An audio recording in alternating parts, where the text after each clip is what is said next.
Today I am honored to welcome a truly visionary guest, Margaret J. Wheatley.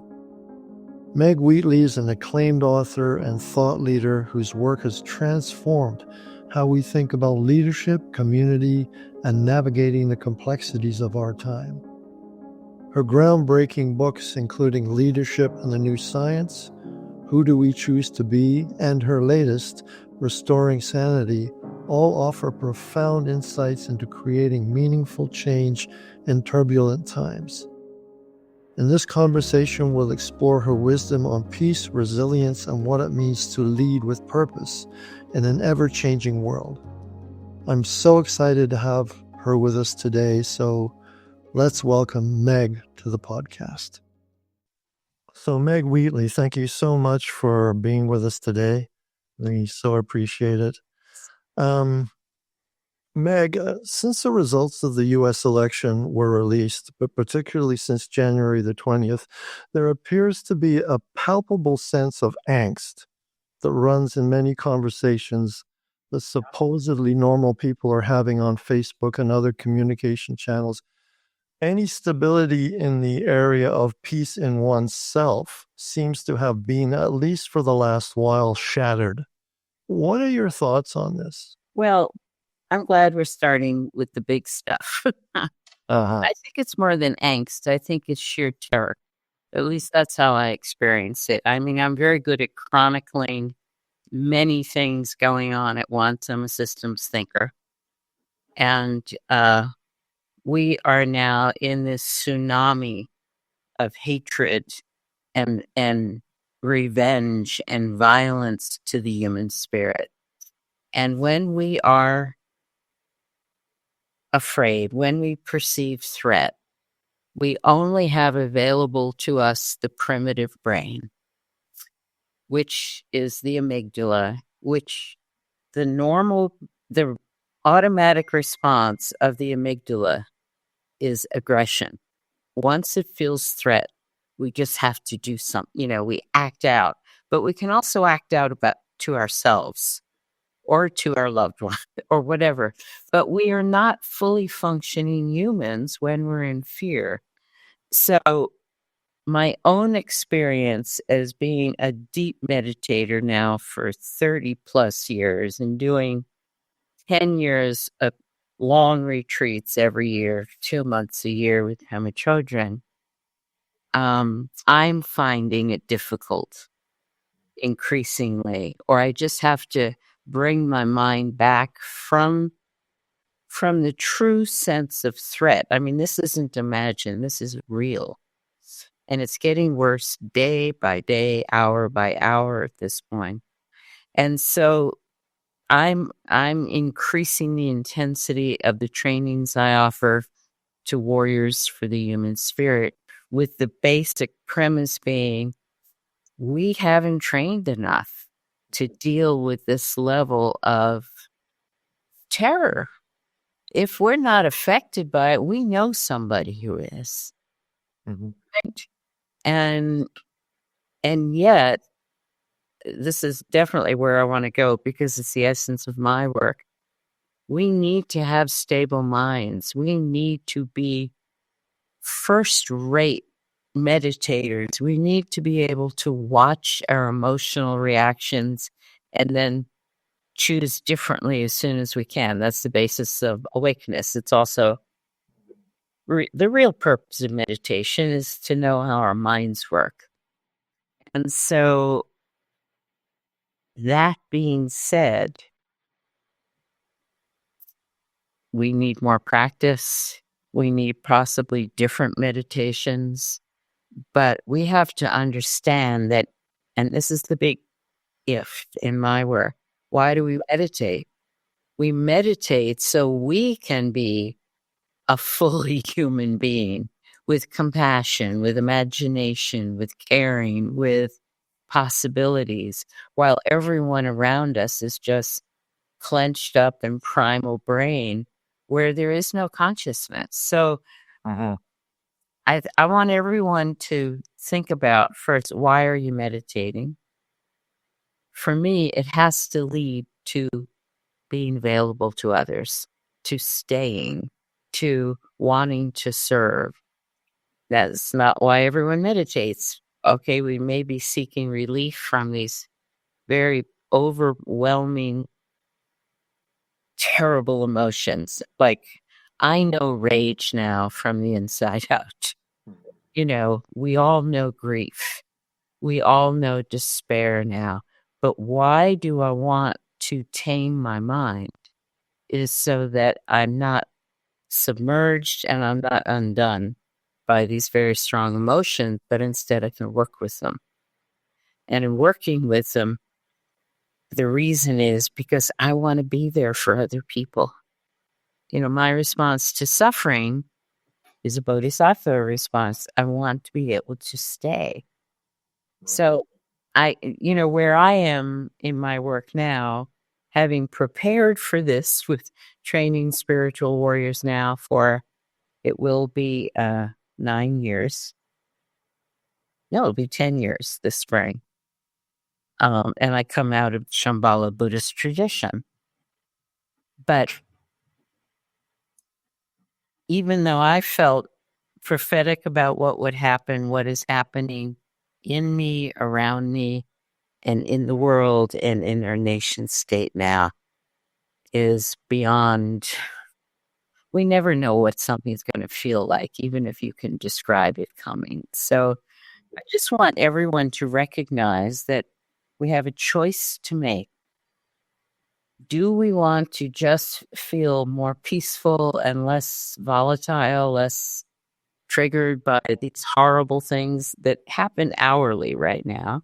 I can tell you I just got triggered again driving home. But do we just want to feel better personally, or do we want to stay and be of service? And that's a choice. And then we all have to increase our meditation no matter what your choice is. I'd love to know how you're seeing it. You mean from a personal perspective? Yeah. I'm a long-time meditator as well. When you ask how this has affected me, I remember when, if we focus on basically on the big thing, being Donald Trump's election, when he was elected first time, well, we can go back even further than that. When George W. Bush was elected for the first time, I was horrified because I was working for Amnesty International and I was against execution. And him as senator, I believe he was a senator of Texas, had a very long kind of history of proceeding with execution. So I was horrified by that. But I mean, when Trump was elected, I was more than horrified. This time around, I've been, what I have done personally, and what I recommend for other meditators out there is I have really ramped up my practice. And one of the main parts of my practice, which I really have been working on, is the loving kindness meditation. And I do that daily. And so when this whole thing happened this time around, the other thing is I tend to be very empathetic. My wife's exactly the same way. So when I hear certain things, and I tend to be very OCD as well. So these things, sometimes they get in my head and they just rotate around. And so I try and stay away from news. I take in only what I need to know. Yeah, but that's getting trickier and trickier. I know. Because things are happening now at truly lightning speed. So I find I have to tell my friends who I know have turned off the news, pay attention today. Something just happened. I know. Yeah. And this is one of the reasons why I wanted to talk to you today is about warriors for the human spirit. Because I think so many people are caught in a place and where, well, as I started, there's just this degree of fear and angst as to what the hell is happening to the world. Right. It's like, and the bit that I have picked up most recently with regards to Trump is he's targeting the most vulnerable among us. You know, he's shut down financing for organizations. A friend of ours just sent us one from um, the Center for the Victims of Torture. They've lost their funding totally, Because their link is foreign. just like that. I know. And you know, even my wife and I work for an organization in Victoria called the Vancouver Island Counseling Center for Immigrants and Refugees. And even we're having difficulties. We're Canadian, but it seems to be a ripple effect, Meg. And Actually, I just want to change our language. I was thinking of this last night. Everyone's talking about ripple effects. okay. In systems, Mhm. these are cascades, Okay. which have a lot more power, destructive influence. I mean, you know, whole ecosystems and systems in general, human systems. It's not like, well, it makes a decision to stop funding for foreign aid. Mm, He had to rescind the one for U.S. federal dollars. right. And we think, well, that will ripple out. No, it's like a flood that starts, a cascading of consequences that then changes life for everyone. It's not as gentle as a ripple effect. It's much more like a waterfall. So it's like a tsunami almost. That's what I'm calling it, a tsunami of hatred and destruction. Yes. And Well, yeah, yeah. For my next question, which kind of flows into this, in your 2002 book, Turning to One Another, you emphasize. go back that far with me. I'm sorry. I've written 8 books since that book. 8. Oh yeah, I know. But you know, it was just like You can ask your question, but I'm going to move fast forward us. Yeah, that's fine. No, I mean, you state, I believe we can change the world if we start talking to one another again. 2002. And so all I was going to say is, given the present state of affairs, do you believe that it is still possible? Least, not the least. So I use that book and all of my earlier books. That's why I keep writing books. I published 3 books in the past 18 months. Okay. And they're very different, each one. Right. Right. It's because these things that seem possible then are no longer possible. I mean, the question now isn't even civility. It's the question of, are people willing to even talk to anyone the minute they get a whiff that they have a different position? And the answer is no. We have stopped being able to even want conversations because fearful people act aggressively. And so these spiral downward instantly. And so we're all, you know, what I'm noticing is if I get a whiff that a person is still supporting Trump, I'm just out of there. I'm not going to waste my time. And in communities, it has dissolved into purely aggressive, sometimes violent local meetings rather than what was possible in 2002. Let's get together because we share a common purpose. We share a common value system. See, that's gone. And the other thing that has completely destroyed the potential for meaningful conversation. I'm going to backtrack on that absolutism in a moment, but we do not share common information. And when there's no commonly agreed information, then nothing in life can self-organize because everything alive self-organizes around information. Now, all other living systems are in a state of continual awareness about shifts in their environment so that their survival is not threatened by a shift, or they either adapt or die. But we're not there at all, and I've written about that extensively. Where we are now is everyone is forming, organizing around misinformation and deliberate fear-based feeds coming to us from leaders and each other. And so there's very little hope. I mean, in one of my most recent books, Restoring Sanity, it's all about practices for coming together based on our desire to serve the human spirit, other humans as fully human beings. And I was quite deliberate in the choice of practices, working with difference. But what Trump is doing right now, and I just have to say, this is what triggered me on the way here, was he blames every failure on DEI, on diversity, equity, and inclusion.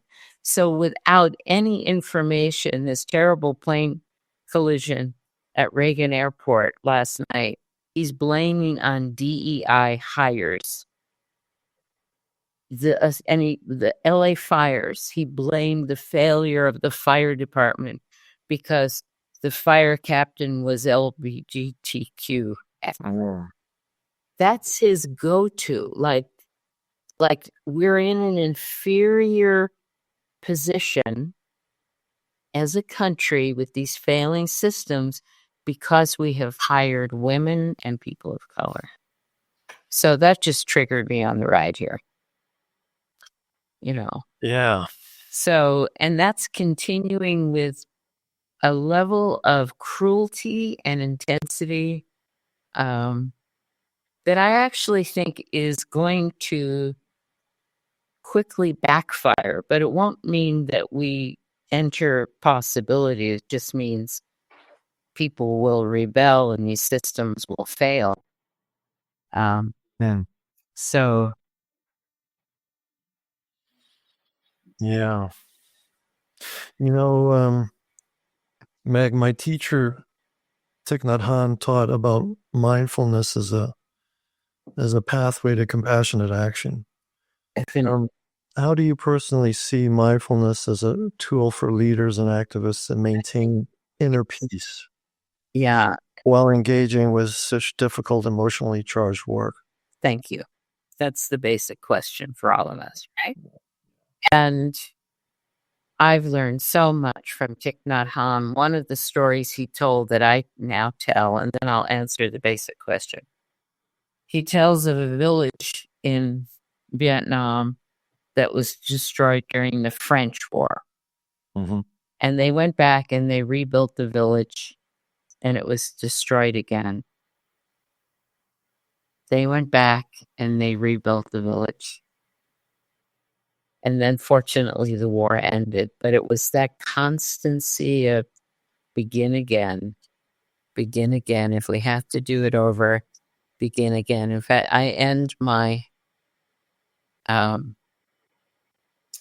actually don't remember which book it is now, but I end it with his dream of warriors where they were about to cross over into the promised land, and the children came and said to them, "No, you must go back and do it again."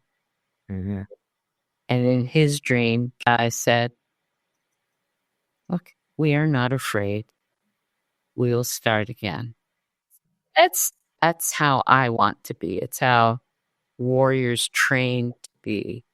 Mm-hmm. But your original question about the importance of mindfulness for leaders, for activists, I was preaching that for years, that you can't be in what was then just the current awful environment. You can't be in this environment without spiritual grounding, period. And you can't be a leader if you're really holding on to this ego dream of it's all in my control and it's up to me. And then when it fails, of course, I blame people around me or below me. That's why the ego arrogance stands fixed. And, you know, I don't care what your faith basis is. Now I'm trying to locate people. Do you have faith in people? In human spirit. Whatever your notion of divinity is, do you have faith in people? And that was the basis of restoring sanity. But you have to know, and you get this through deep spiritual practice, not just meditation. You've come to understand that, as one of my Louisiana friends' father said, the axis of the universe does not run through your spinal column. Okay. And once we learn we're participating in something beyond ourselves, and we also have help from other realms beyond ourselves, it's not up to us. And the leaders of any kind who are going to stay and start, do the best they can in these terrible conditions, really what they need is spiritual groundedness and openness to sacred world. And within that, meditation is essential. And I don't really care about inner peace. What I'm searching for is inner clarity. Okay. Clear seeing. So I know where I might be helpful, where I might make a difference, where I might just say the right thing in a moment, where I might choose the right work for me in this moment. So I think the motto that I'm working with now, it's a few years old, but it lives more and more in me, is we need to see clearly so we can act wisely. You cannot choose wise action in any situation unless you have taken in much more information and much more awareness of what's needed here. Not what do I want to do here, but what's needed here. And that's a whole process that I teach for your thing. But meditation is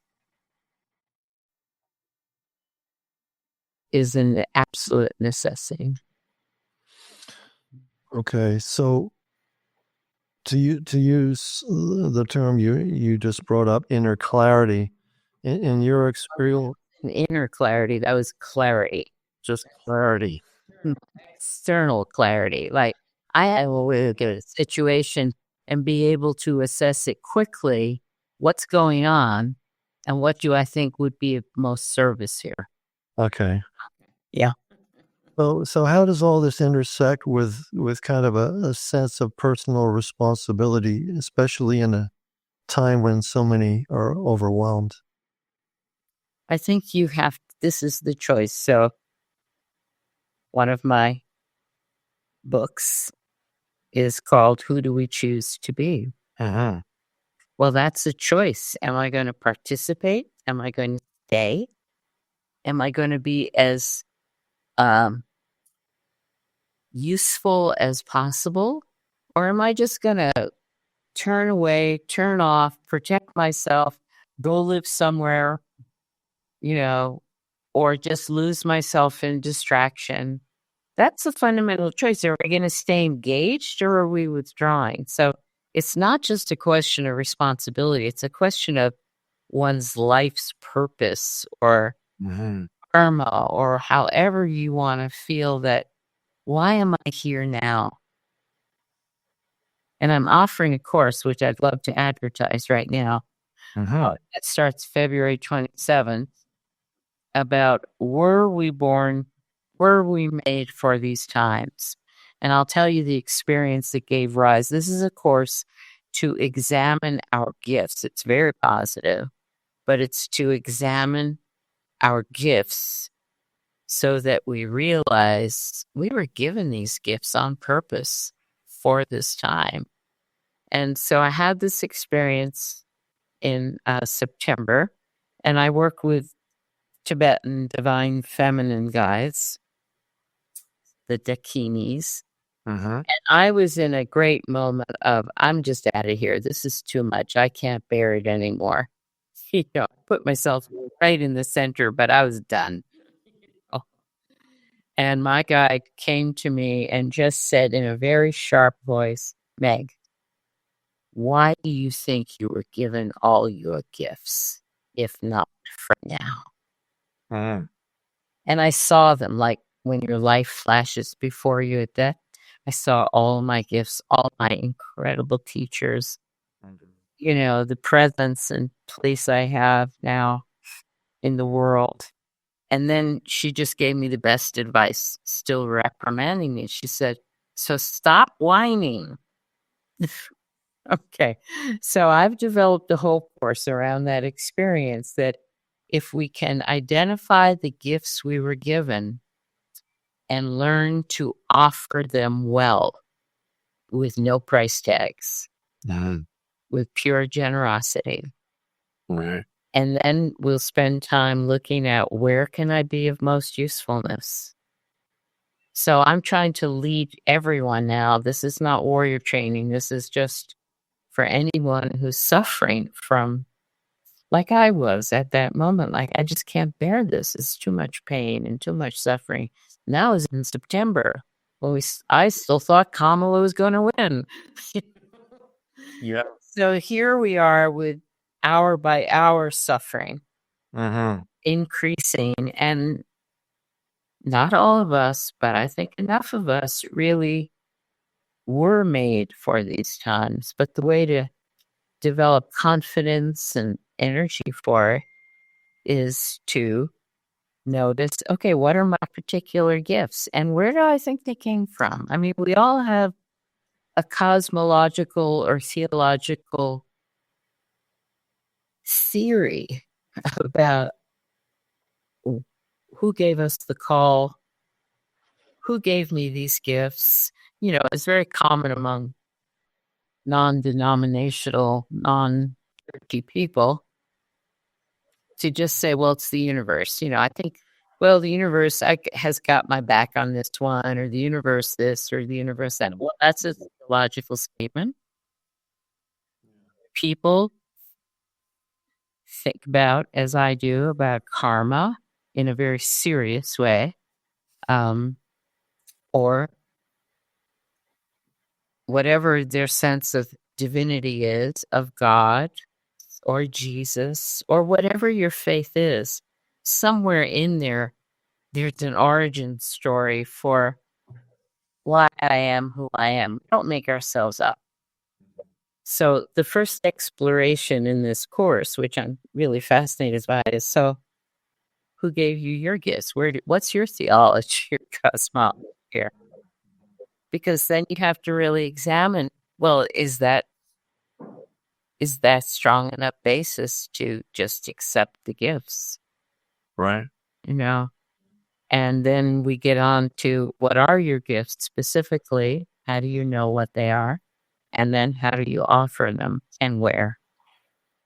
So I'm trying to now, extend my reach, I guess, beyond warriorship, which takes real training and devotion. It's not a trivial decision. Yeah, I wonder, Meg, if you could please, for those in the audience who may not be familiar with your work, if you could maybe talk a bit about Warriors for the Human Spirit, and maybe also if you could please tell us why you chose to use the word warriors, especially considering its kind of traditional connotations. Thank you. That's a familiar question. And at this point in time, I'm just saying, get over it. There are spiritual warriors in every tradition. Okay. Some of us love Don Juan books. That was all about spiritual warriorship. Right. It's a well-used term in the tradition of the Shambhala warriors that Joanna Macy Right. brought to our awareness that it was part of her life's work. She's still with us, but was part of her life's work given to her by her Tibetan teacher. Part of that prophecy says there comes a time when all of life hangs by the frailest of threads. Great barbarian powers have arisen that threaten one another with weapons of mass destruction. Although they seem to be different, they're using the same weapons and they're of the same, values. They're identical, right? And at that time, this is an ancient prophecy. My Tibetan teacher, Namphai Norvu, defined Shambhala as a real place, a community, a city of people who all attained enlightenment at the same time because they had the teachings. And at that time, and the time is now, no Tibetan teacher is saying it's a ways off. They're saying it's now. The Shambhala warriors come forth with two weapons, compassion and insight. Those are the bases of how we serve in the world. There is no other word except warrior. And even though it has, in most people's minds, because it has the word war in it, we are at war. We're at war for the human spirit and everything alive on this planet now. Question about that. So, warriors train, and historically, there are always only a small group of people who are dedicated to preserving community in the midst of the degradation and despair of their time. That's sort of a quote from Sir John Glubb, who wrote on the pattern of collapse in civilizations through history. So I've only been interested in summoning those who are really willing to train. And we train in developing a stable mind, knowing our mind, knowing our triggers. We expand our perception through exercises and taking in more information. We have a shared view, absolute view, that nothing can be done to stop this, this tsunami of forces that are typical of the last stage of any civilization. And I've written about that in detail and who do we choose to be. So warriors know what's going on, and we choose to be of service and to stay where, we have people now from about 40 countries, all ages, although the majority have always been older women, which I'm very happy for. And it's true of a lot of spiritual organizations at this point. But I am able to attract leaders and activists because of all my work on leadership. All right. But this is practical. This is now what do you do in order to eliminate or not, it's not possible to eliminate the suffering, but to take it head on, that your role within wherever you are is to see how much you can diminish the suffering and do good work at the local level, which is the only level now where it's possible to maybe still come together and do things that matter for people. I mean, I still know a number of communities that are, but now everyone feels threatened. Right. It sounds somewhat to me like what Thich Nhat Hanh called engaged compassion. Absolutely. And absolutely. Like, I've never gotten, it's just not in me. I understand for other people talking about engaged Buddhism, engaged spirituality is something they have to wrestle with. And for me, I was just born with, well, why be why tame your mind if not to help other people? So I was born with that. So, but we all have to get there at this point. It's not about us, period.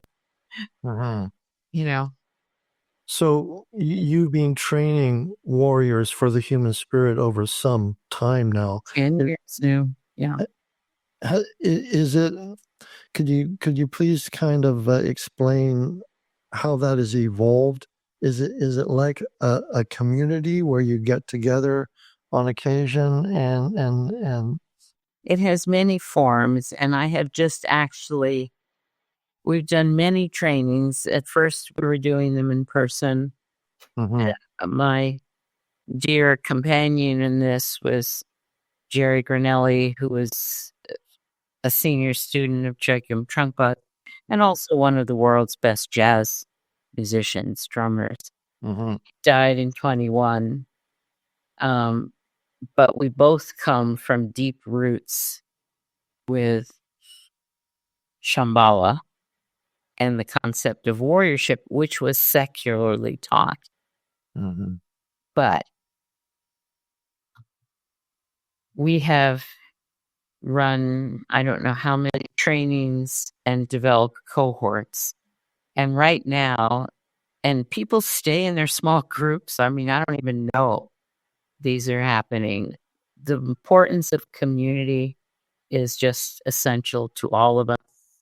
And the two things, community and practice, are just what still is living in this.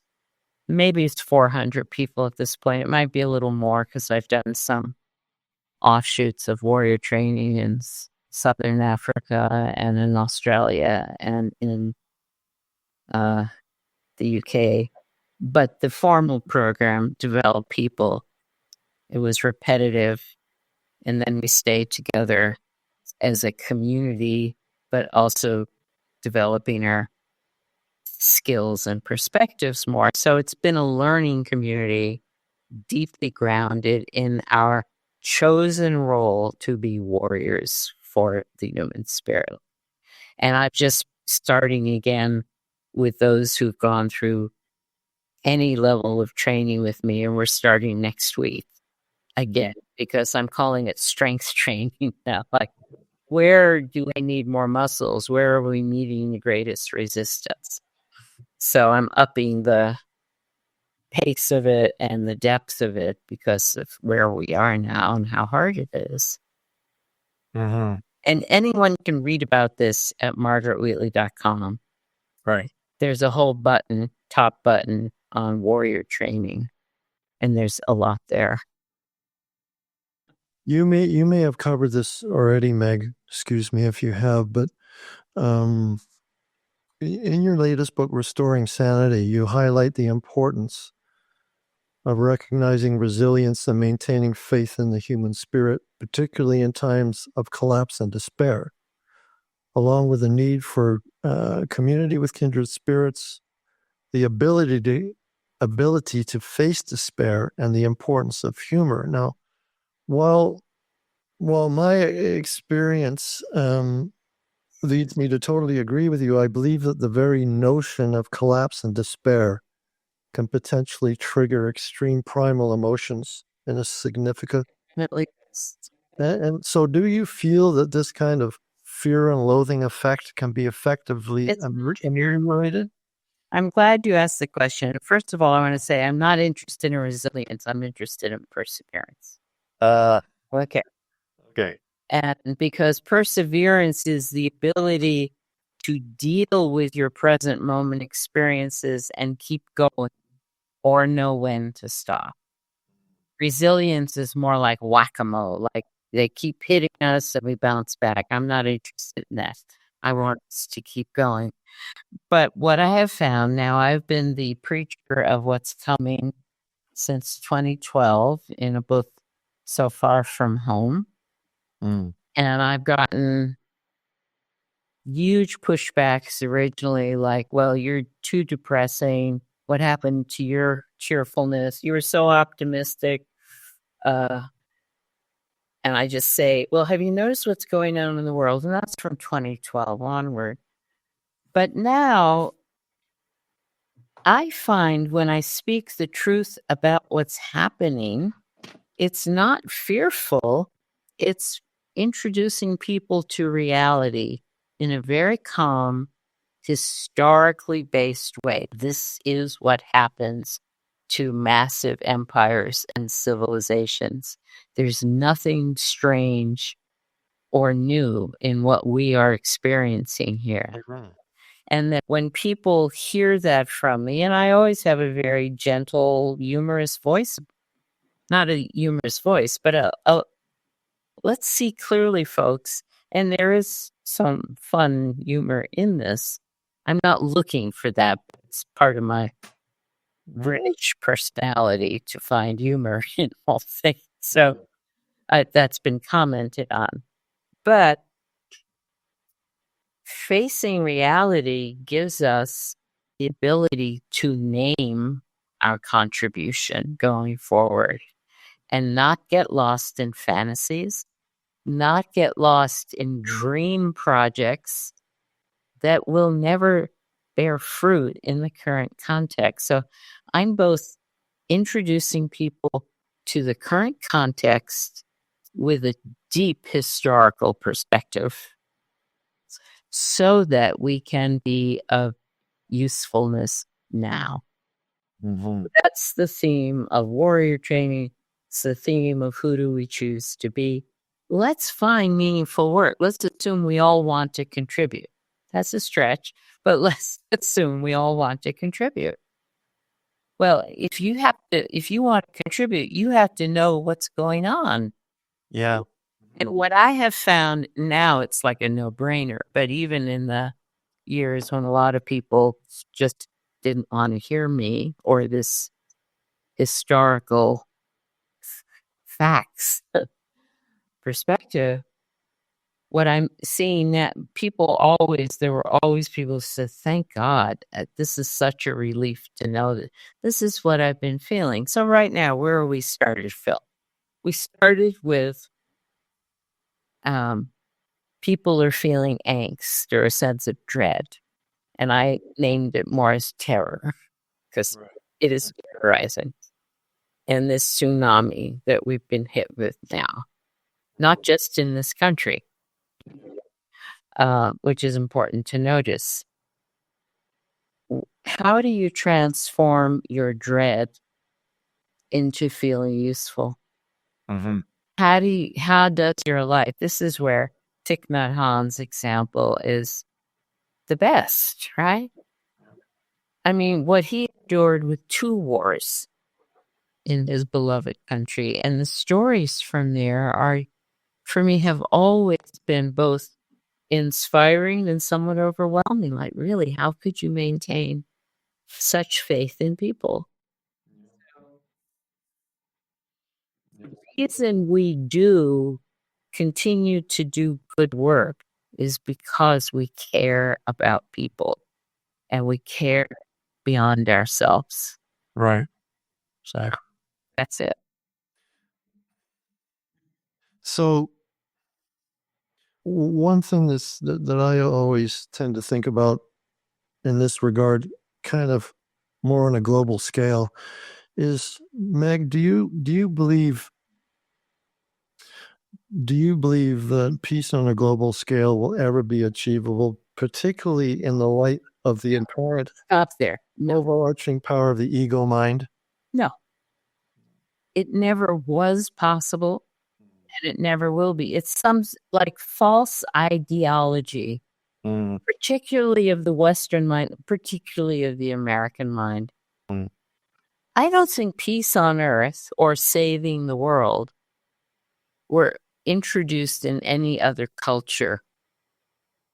I mean, than ours, especially saving the world. I'm still trying to find where that originated, how long ago. But peace on earth, Buddhist prayers that I've participated in are always that all beings may experience happiness. You know this, equanimity, be free of suffering. Well, that's a blanket prayer, and it doesn't exist. But we want that as an aspiration. But at this point, I've been sort of joking with myself. Give peace a chance as a motto from the 60s, 70s.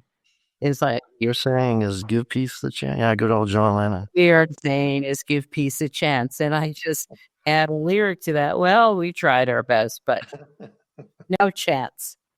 No chance. I mean, one of the things that's happening to this world right now, there are more people who are developing higher consciousness, but I don't see that in most of the people around me. So I'm questioning that as a global phenomenon.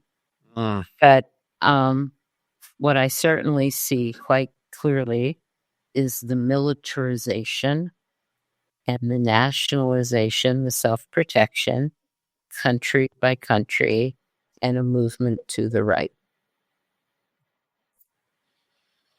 Just, the amount of weaponry, the renewing of nuclear testing, which is possibly on the horizon. I mean, all those achievements have been lost.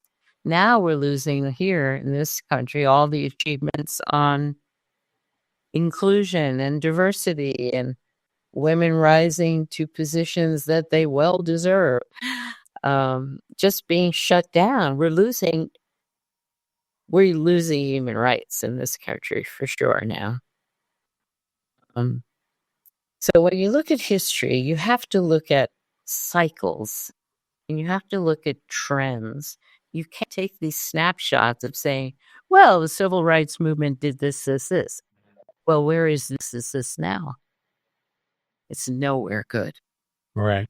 Nowhere good. So, history has trends and it has cycles. So we don't have to talk about that now, but I do want to offer one practice that you talked about doing loving kindness every day. Yes. But there's the practice of Tonglen, of giving and sending. I've taught it so much now that people are coming to me and saying, this really helps. Very simple practice. The reason that I mentioned rage earlier is when I experience rage now, I bring into my awareness all those people who are out on the streets burning police cars, setting buildings on fire, feeling totally hopeless, choiceless, and just giving expression to their violent rage. I know what violent rage feels like because I deliberately take whatever emotion I'm feeling. This is the practice of Tonglen, giving and receiving. You bring into mind the other people who are also experiencing that emotion at this very moment. Right. The phrase that I use that I was taught, just like me, I wonder how many other people at this moment are experiencing rage or loneliness or despair or violence. So we take our personal experience and we look out in the world. This is not a problem. There are so many millions of people suffering from any of these things. So if you take loneliness, which is very common for all of us, and you just start to notice, how many other people are experiencing loneliness right now? Well, it could be the woman I saw on TV. It could be the person I just passed on the street. Or it could be veterans as a group. Or it could be prisoners as a group. And then, so you're using your personal experience to connect to the general human experience. Right. So you go from feeling victimized or alone in that emotion to developing compassion. Yeah. It's a beautiful practice, and it transforms our experiences from feeling, overwhelmed by my emotional state to realizing, oh, this is this is part of being human. But all the other thing, which relates to loving kindness meditation, is once you tune in to these thousands or millions of people who, just like you, are suffering, compassion that arises is strengthened by the realization they have no way out. Yeah, And I do. I had this practice. that's right. And when it was first taught, when Chogyam Trungpa first taught it, first of all, students didn't want to open themselves and be vulnerable to the suffering of the world. I understand that, but it really transforms it. But then they asked, well, does this do any good? And I, for years doing it, would just say, well, I hope this helps. Yeah. His reply was, just do it. Just do it. Just do it. And I had certainly felt now I'm not afraid of the world suffering. I mean, I'll look at a photograph of a parent in Gaza, and I just want to send them compassion and love. In consciousness, I'm here. I'm aware of your suffering. Yeah, so it's a very powerful practice. Yeah. I think we're just about out of time, Meg. We're going to have to end it there on a very positive note. Yes, that was a good way Yeah. to conclude. So thank you so much again for joining us today, Meg. We really appreciate it. And I thank you for your questions, but more, I thank you for your open heart. Thanks so much. Yeah. Hope to see you again. Thank you.